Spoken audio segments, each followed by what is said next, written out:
Morning, Fresh Bake. It is about 7:45, or quarter to 8 in the morning. We are rope dropping Disneyland. As a matter of fact, we are rope dropping Tomorrowland. In this episode, we are going to give you our basic strategy guide for rope drop, which attractions to hit, where to start, what time you should get here, that sort of thing. We're counting down to 8 a.m. To all who come to this happy place, welcome.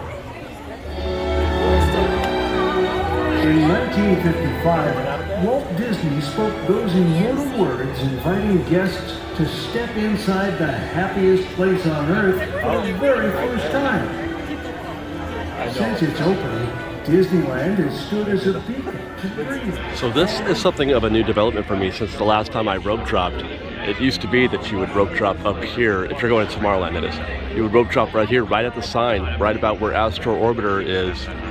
But they've got us out here, obviously to account for early entry for hotel guests who are using this lane as their way into the park to all lands. So when I rope dropped this morning, when I got here actually, I should say, it was about a little bit before 7:30, before they had started letting in the Magic Morning guests, the early entry guests. They were accumulating out here in this area, and then that mythical rope drop at 7:30. You want to try to be, if your intention is to go to Tomorrowland first, which I highly recommend, unless you're going to specifically try Indiana Jones or specifically try Rise of the Resistance, which by the way, I do not recommend doing either of those attractions first thing. We'll get into that in a little bit later in the show. I recommend hitting Tomorrowland first, Space Mountain, and then making your way through the park. We'll get into that, also my route that I take. So you want to be in this area here so that when the 7:30, the mythical rope drops for early entry for Magic Morning, you are now, I am now at the rope for the access to Tomorrowland. By the way, let me take a quick minute for those of you who are new to our show or new to this channel. Maybe this is your first video, maybe you've only seen a few of our videos. Let me give you our bona fides, as it were, to establish our credentials. I've been coming to the park at least once a week, every week for the past 12 years. Lately, the past couple of years, I come 2, 3, 4 times a week. I have been here. I've been to Disneyland probably 1,000 times. I've seen and done just about everything that there is to see and do at Disneyland. I say all this to give you the sense that I kind of have a really good feeling about how traffic flows, how the park moves. So hopefully that pays off as we make our way through the park today, and hopefully it gives you a basis for the advice that we're about to show you. As we celebrate 100 years of the Walt Disney Company, we are grateful and honored for the many friends and families who have shared this wondrous journey with us from generation to generation. Your special day in our next 100 years is about to begin. For your safety and for those around you, we ask that you please walk to your next destination. May you experience all the adventure, wonder, and joy. And there we go. Usually they wait till the end of the announcement. The things are different at rope drop these days than they used to be. But the mad sprint begins to our first destination, and that is obviously Tomorrowland, and obviously Space Mountain. That is an attraction that requires that you take advantage of the rope drop opportunity the most. Standby, lightning lane. It's always a bear trying to get things done at Space Mountain anytime after 10 a.m., let's say. It's the longest standby queue pretty much in the park on a regular basis. And that includes, well, I should say that excludes Rise of the Resistance, but in some cases it does eclipse Rise. So the plan, the strategy is Tomorrowland first, Space Mountain. From Space Mountain, we're basically going to do the mountain challenge, what's left of it. Space Mountain, Matterhorn, and then Big Thunder. We're going to try to knock those 3 out first, and then Indiana Jones after that. We do that fourth. I don't recommend rope dropping Indiana Jones because it breaks down constantly. It often does not launch at rope drop, so you risk losing all of your rope drop opportunity if you try to do Indiana Jones at rope drop. Same thing for Rise of the Resistance. We did a whole video on rope dropping rise of resistance and how it doesn't benefit you very much. It may be a little bit different today because just the attraction has been less busy, less popular than it has historically. Switch views as we head up the ramp. I don't run or even sprint walk, so I lose a lot of ground that I gain by being at the actual rope, but it's okay. We're still just going to be a few minutes into this attraction. But Rise of Resistance, first, you have a long way to go to get back there. It is a total commitment. It's an hour. Rise of Resistance is an hour, no matter when you, no matter how close you are. Even if you do get there first, it's still an hour, and you lose a lot of your advantage, again, of rope drop. My strategy, and I think this is the best strategy, is to hit lightning lane attractions first. Do nothing but lightning lane first. Skip Pirates, skip the dark rides, Fantasyland, skip anything that isn't a high demand lightning lane. You want to, and this is a non-Genie Plus type situation. If you are on Genie Plus, then maybe it changes it. Actually, it still works if you're on Genie Plus if you want to hit any of those attractions twice, because you do only get one opportunity with your lightning lane on Genie Plus. But if you want to hit it twice, do it the first one in the morning without Genie Plus. Do standby, and then come back later and take advantage of your Genie Plus reservation. And then the Matterhorn is another one where things can get a little bit dicey in terms of your standby wait. It's not a queue that I like to wait an hour in, so I'm going to hit that one next.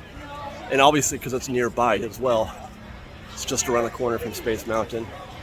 And then Big Thunder. Now, you could choose to go to Indiana Jones before Big Thunder. I prefer Big Thunder, that's why I'm doing it first. But if you want to go Indiana Jones third, that's a good option for you as well. Rope has been down for about 4 minutes.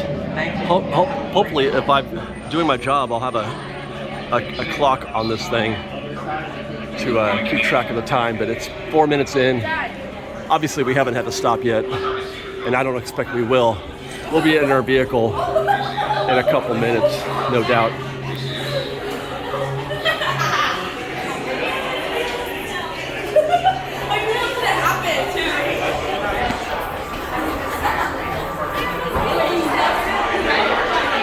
You may be wondering why I chose not to do single rider. That's obviously also an option for you. Single rider, I'd probably be at my vehicle already if we went single rider, but I'm trying to do this from the perspective of the average guest, and most guests are not here by themselves. Most guests are with a group, with a family or friends or something like that, and you want to stay together.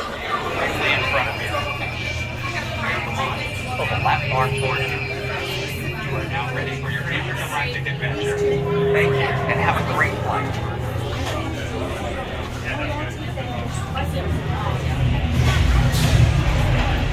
He's already there. He said he's ready.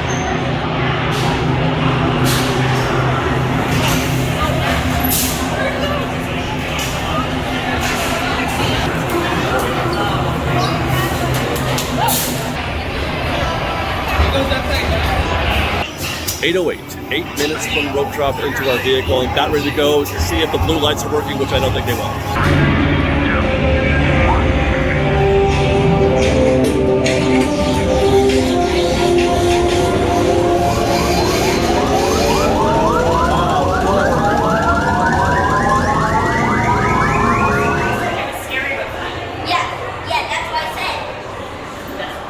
'Cause have to write a letter to management about the blue lights at Space Mountain. I have heard tell that that's been that way for a little while. I haven't been on Space for a minute, but that's disappointing because that's like my favorite part of the entire attraction.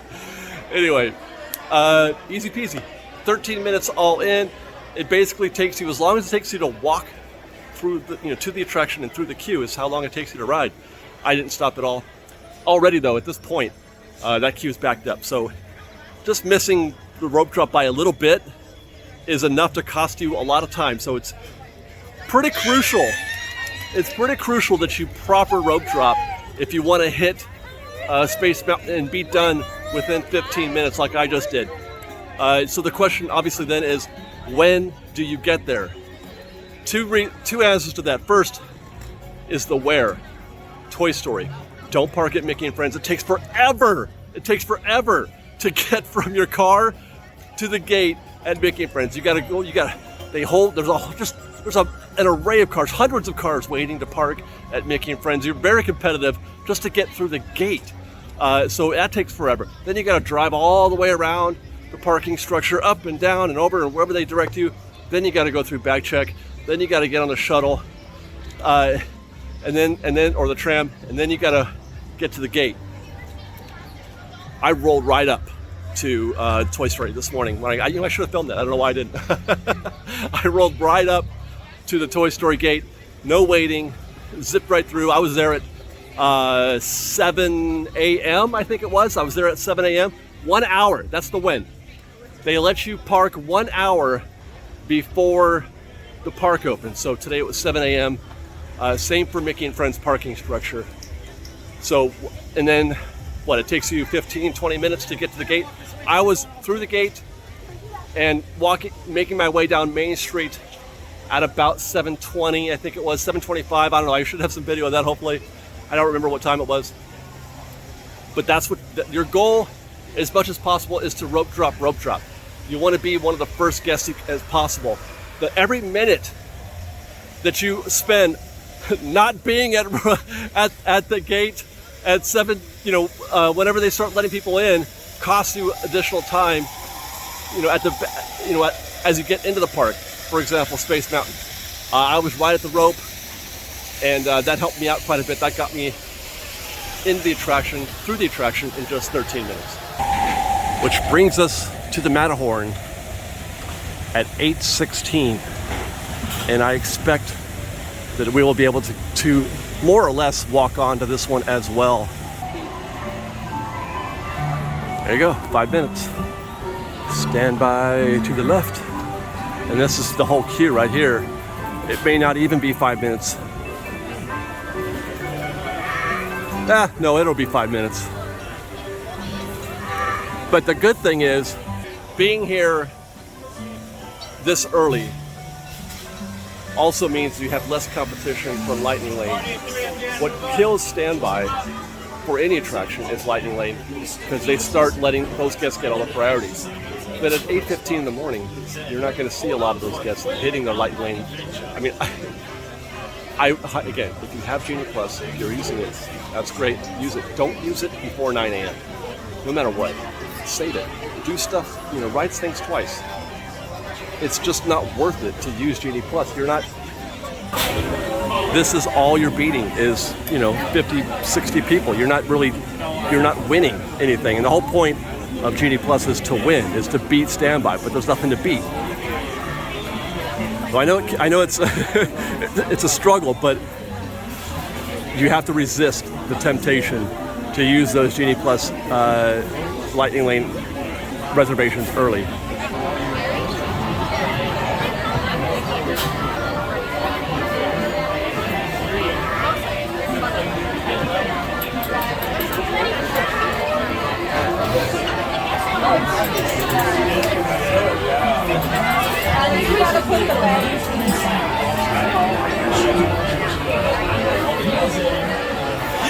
Looks like we're going to lose a few minutes because the Fantasyland side of the Matterhorn is not operating this morning. We're going Tomorrowland side only. So that takes twice as long as it should if they're running both sides. But still, it's 8:23, so what is it? It's been 5 minutes. How was the surf?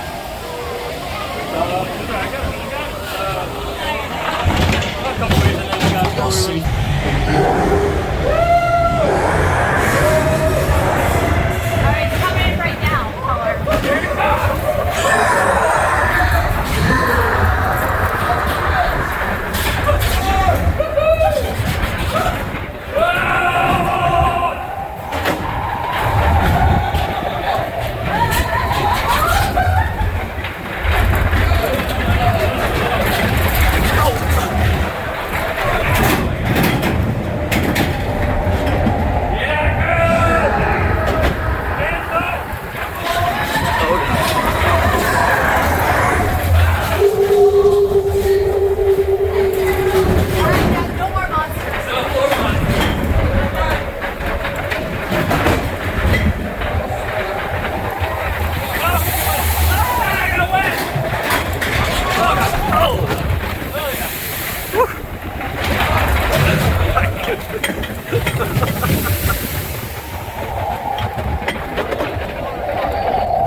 I got soaked. I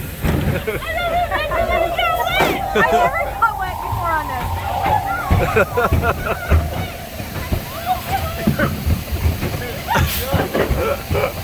Please remain seated with your seatbelt fastened.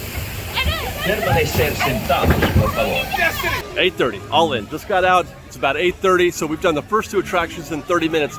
That's a win. If you can do the first 2 in 30 minutes, you're doing well. If you can do the first 3 in an hour, you're doing well. The whole rope drop scenario, for me, exists between 8 a.m. and 10 a.m. So beyond that, it's pretty much the park is operating as it normally would after about 10 a.m. I mean, it's still better at 10 than it is at noon, let's say, but you've lost whatever sort of key advantage you have of going to rope drop at about 10 a.m. That's when everything starts to end. So that's where our show is going to end, is how much we can get done in that time and what we do in that time. Speaking of the Matterhorn, right behind me, when it was 5 minutes to get through there, we walked all the way through the queue pretty much in just a few minutes. You can see already they're now going to start putting people into the extended switchbacks, etc. Now got 3 or 4 switchbacks going on in there, and that's going to build quickly. They've also got some Lightning Lane guests that are already starting to check in. That is going to be significantly longer than 5 minutes. That's looking like maybe 10 or 15, which is not a big deal in the grand scheme of things, but as we're talking about rope drop strategy, every minute counts in that first 2 hours, as I just mentioned. So we're already starting to leave that super gravy time when you can just walk on the attractions. Even things like Alice in Wonderland, that's already 15 or 20 minutes, and that's not even a fast pass attraction. Oh look, Bert and Mary, how delightful. Mary Poppins, and Julie Andrews for that matter. But really, Mary Poppins, she is one of my favorite characters in all of Disney fandom. I love her. She truly is practically perfect in every way. It's 8:32. I spent 2 minutes jibber jabbering with you guys. We got to get moving. We got to get these feet stepping to Frontierland and see how much the wait is at Big Thunder. By the way, it's worth noting that there is sort of a benefit to jumping on Big Thunder third as opposed to, let's say, doing it first or second. If you're a big fan, even if you are a big fan, I should say, of Big Thunder, you should still not rope drop it immediately. They only run a couple trains. I've learned this a long time ago when I did the I rode Big Thunder like 20 times with. All right, let's say it loud. We're gonna say fresh baked on the count of 3. 1, 2, 3. Fresh baked! Hey, all right, Steve.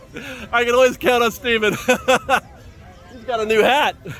I rode Big Thunder with Adam the Woo 20 times in one day, 20 times in a row in the morning, and we got there at rope drop. We went right away, and we realized it was a slow start because they weren't running a bunch of trains right away. They only run a couple trains, so we had to wait for that train to come back. They start loading more trains into the attraction as the morning progresses. So hopefully, by the time we get going, by the time we get there, they'll be closer to, full capacity at 8:30, 8:40 by the time we get there than they would have been, let's say, at 8:10. And as I mentioned, the goal right now is to see if we can't get this third ride in by 9 a.m. And then the fourth would probably be Indiana Jones. Four rides in the first 2 hours is pretty solid, depending on if you're trying to hit just Lightning Lane attractions. I mean, at this point, once you get to 9 a.m., you might want to, if you just don't feel like doing Lightning Lane stuff anymore, you don't want to go on Indiana Jones or Big Thunder, depending on which one you chose for your third attraction, and you want to go do Fantasyland.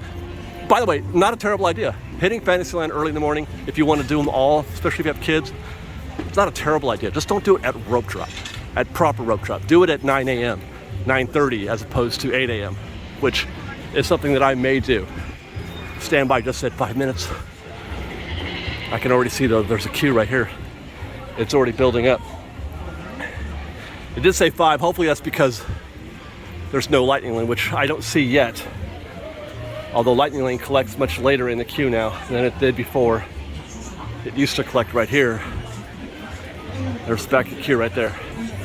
It'll be a huge win if we can get this in before 9 a.m. I think. I'm expecting 15 minutes here.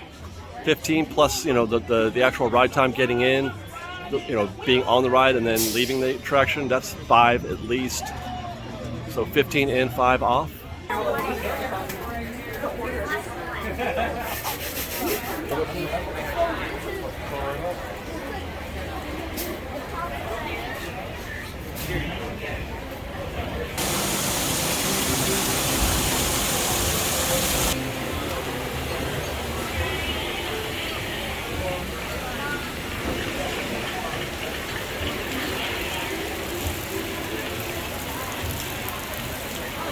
Not a lot of lightning lane here to speak of, although, no, there is no lightning lane at all. This is where they would be accumulating, right there.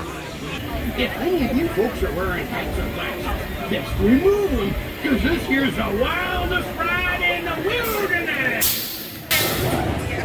All right, 8:51 to our vehicle. We're on our way, so we'll be done before 9 a.m. Yes, I agree. That's amazing. We did great. We did great.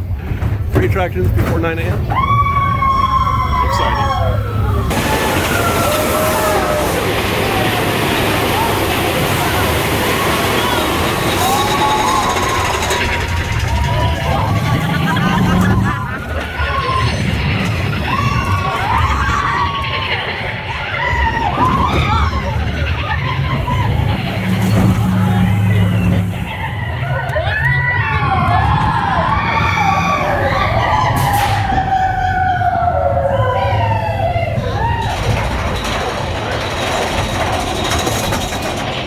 By the way, not just 3 attractions, but 3 lightning lane attractions. Attractions that usually have brutal standby. Space Mountain, Matterhorn, and Big Thunder.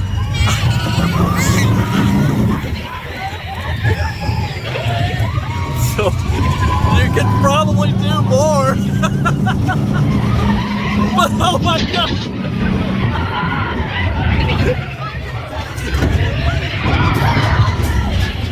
But I don't think you can do those 3 attractions in an hour on a regular Disney or Disneyland hour like I do.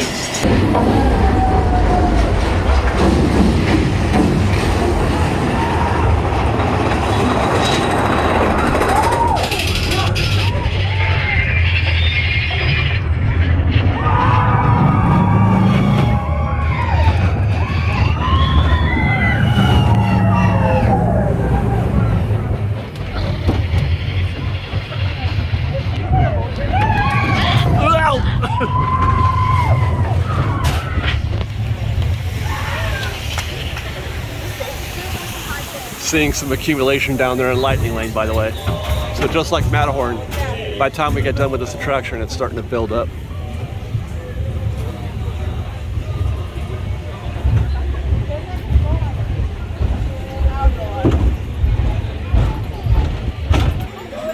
$8.55. Let's take a quick, oh my gosh, yeah, so this is way worse.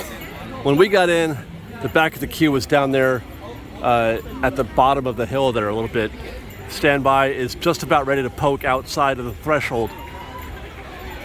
Getting darn close. We beat the rush at the Matterhorn, and we beat the rush at Big Thunder. There it is. It is now starting to peek outside of the threshold there, and they're starting to fill in that exterior queue at 9 a.m. That's why we do it in that specific order, because that is the order in which the standby accumulates the quickest. First it's Space Mountain, then it's Matterhorn, then it's Big Thunder. Now we mentioned that you could choose to go to Indiana Jones if you like, if you want to make that your 3rd attraction, which is fine. But there's really not a lot of advantage in beating the standby rush there, or beating the Lightning Lane rush, because there's so little benefit from using Lightning Lane on Indiana Jones to begin with. I'm gonna guess that the standby queue at this point at 9 a.m. at Indiana Jones has not collected hardly at all, if any, out in that exterior queue. And that's really all you're trying to beat. You're just trying to beat that exterior queue. Assuming, of course, it's open. Why do I feel like it's not? Oh, okay. It does look open. and the board says 20 minutes, which is, by my estimation, that's entirely interior. 20 minutes is how long it takes just to get through the interior part of the queue. There is no, yeah, this is it. This little bit right here, and they're turning right into the ramp. We've won. Yeah, we just beat the rush here at Indiana Jones as well. They just now are moving the queue outside of that quick right turn, that little U-turn. So they're just now starting to filter guests in here. I mean, it's a total vindication of the order of operations again. Space Mountain, Matterhorn, Big Thunder, Indiana Jones. Being able to beat this rush, being able to get here just the right time when they start filling in this queue. Because really, all you're trying to win here at Indy is this exterior queue.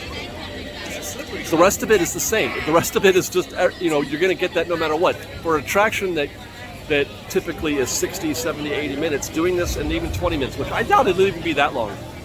If we can get that up that ramp in the next 5 or 10 minutes, we're gold. This is an absolute win. For Indiana Jones. Just trying to beat that queue, just trying to beat Lightning Lane. And we've been in this queue now for about 3 minutes. And it looks like they're just gonna, I don't know if we're gonna make this set, but if we can get into the temple in less than 5 minutes, that's amazing. For 9 a.m. Yeah, there we go. We did it. We did it. Into the queue at 9:03. Yep, even though it did not. That's why they do the white stuff right here. There's a piece of bamboo in here. That's actually like the fake.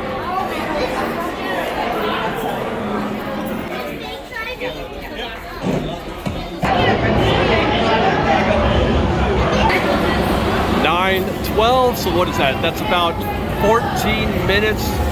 Just about to arrive. We'll call it 15 minutes to a ride vehicle. Fantastic. Well done. I will lift the curtain of time. It is your destiny.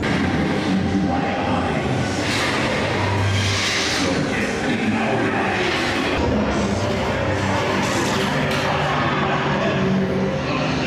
Quick, take a look at it. It's the only way out.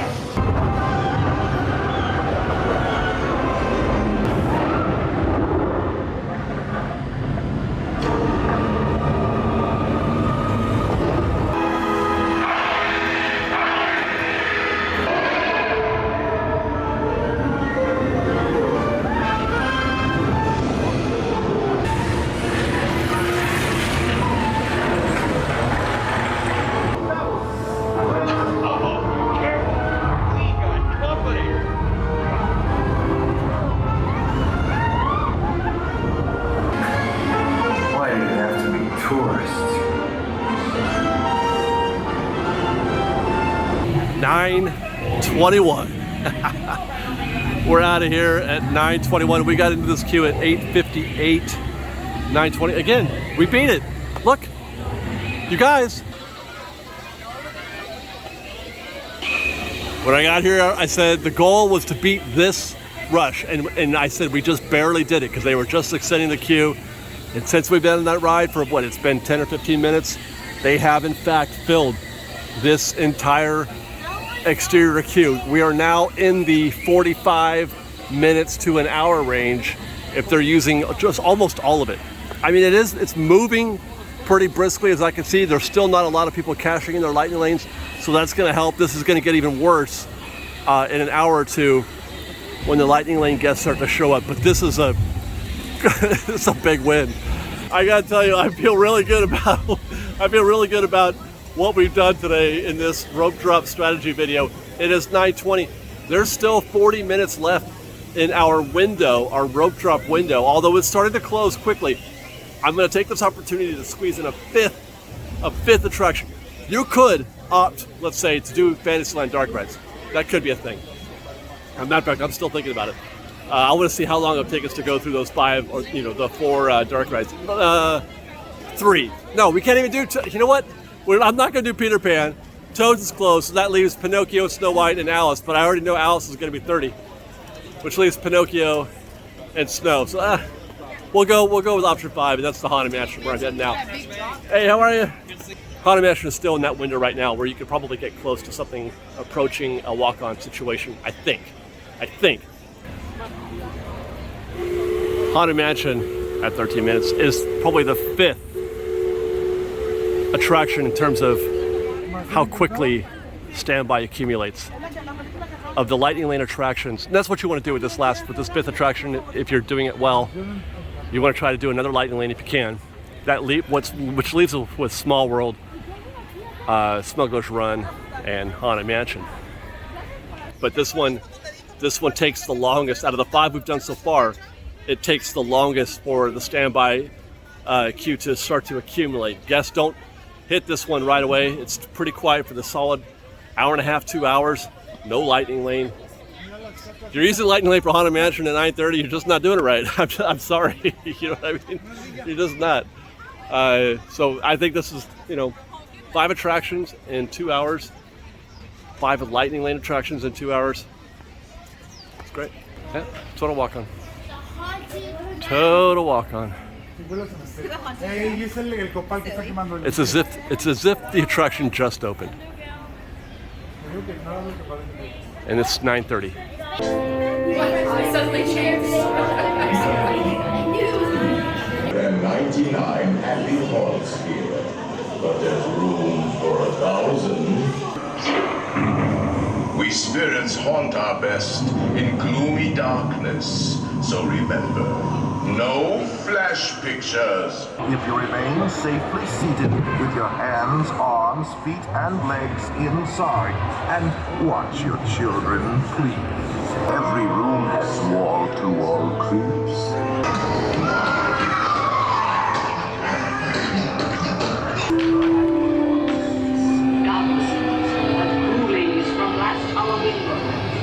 Awaken the spirits with your tambourine.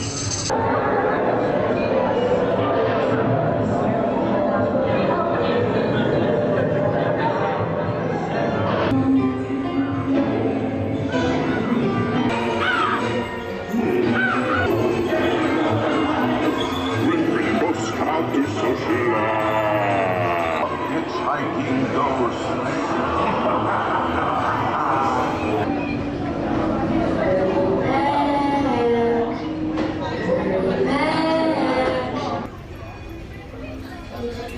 9:40. 9:40, and we've completed 5 attractions. I mean, there's still time for one more even.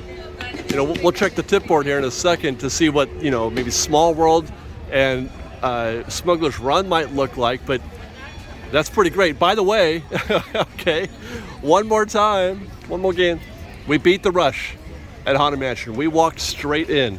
We walked almost straight in. We stopped right about there, just before you go through the doors and into the ante room.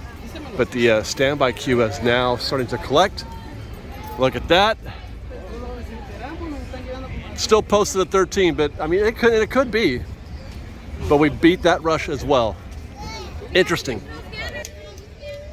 Each of the last, Matterhorn, Big Thunder, each of the last 4 attractions.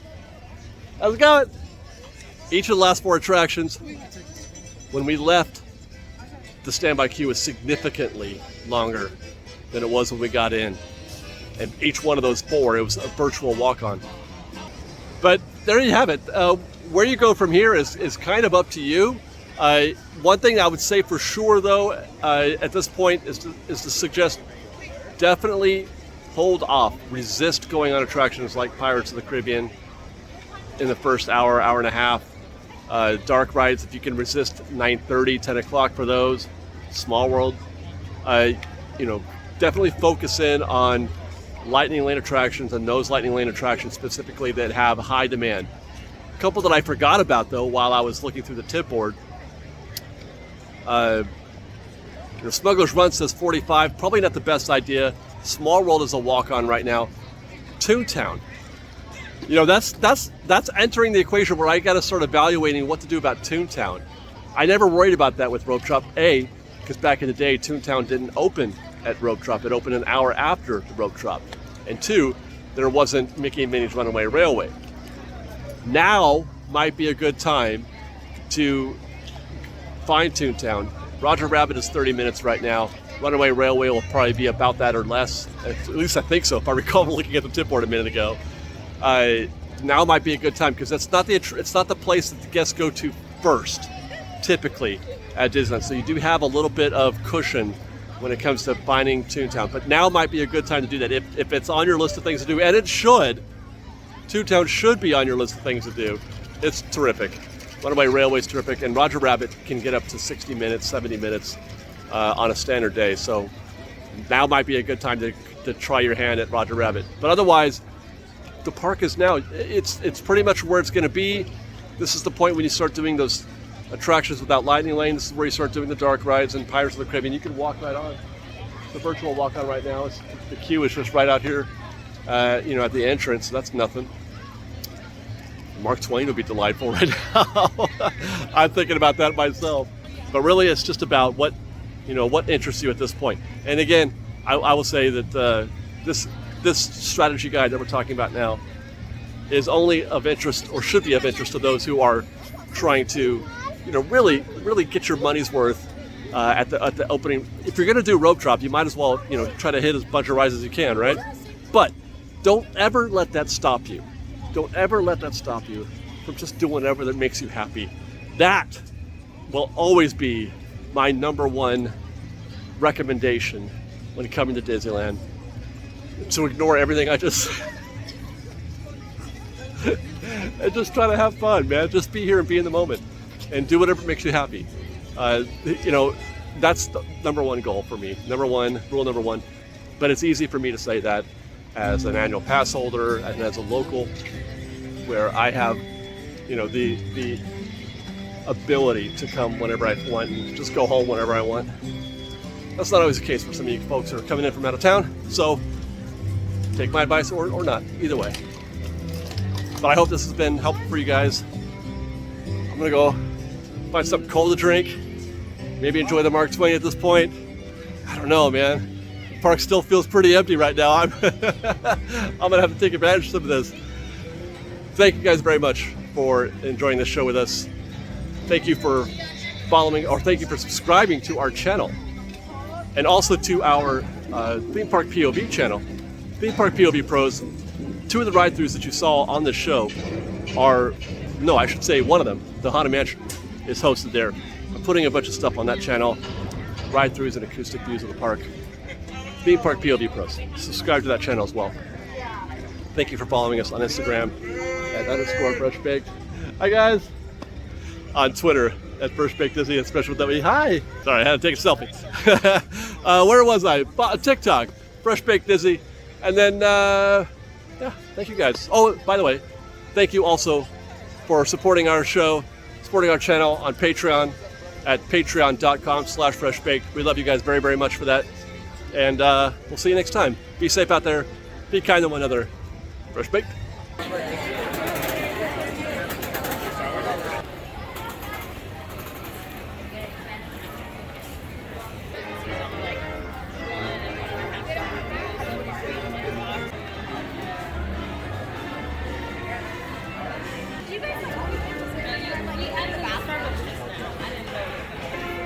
Morning. Morning, guys. Morning.